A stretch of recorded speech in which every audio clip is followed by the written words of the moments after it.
Good evening everyone. আশা করি আপনারা সবাই খুব ভালো আছেন, আমরাও ভালো আছি।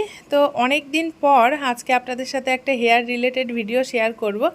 তো এখন ওই 6:30টার মতো বাজে, তো ভাবলাম এখনই শেয়ার করি।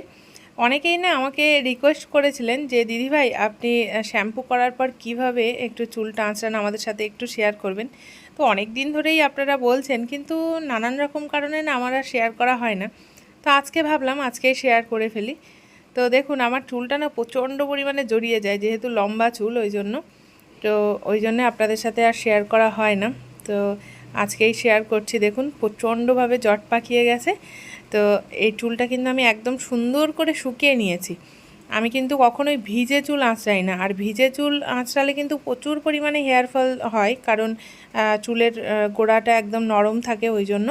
তো আপনাদের উদ্দেশ্যেও বলা, আপনারা কিন্তু যখনই শ্যাম্পু করবেন চুলটা আগে সুন্দর করে শুকিয়ে নেবেন, তারপর সে আর কি চুলটা আঁচড়াবেন।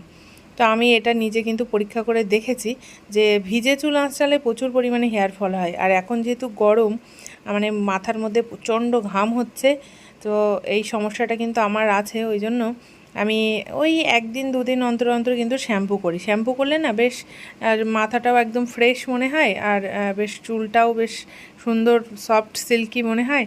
তো ওই জন্য আর অনেকে আমাকে জিজ্ঞাসা করেছেন দিদিভাই আপনি কি শ্যাম্পু ইউজ করেন, কি তেল ইউজ করেন। তো আমি এর আগে অনেকবার শেয়ার করেছি, তো সেটা না হয় অন্য আরেকটা ভিডিওতে আরও একবার শেয়ার করব।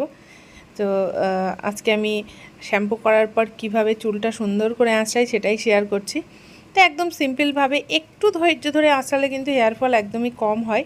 তো দেখুন আমি চুলটাকে সুন্দর করে আগে শুকিয়ে নিয়ে এই যে দুদিকে দুটো ভাগ করে নিয়েছি, আর এখন এই যে আস্তে আস্তে চিরুনি দিয়ে চুলটাকে আঁচড়াচ্ছি। তো আপনাদের কাছে অনুরোধ, আপনারা এভাবেই ধৈর্য ধরে চুলটা কিন্তু আস্তে আস্তে আঁচড়াবেন, আর যাদের লম্বা চুল তারা একটু খেয়াল রাখবেন। তো তাহলে পুরো ভিডিওটা আপনারা দেখতে থাকুন, আমি কিভাবে শ্যাম্পু করার পর চুলটা সুন্দর করে আঁচড়াই।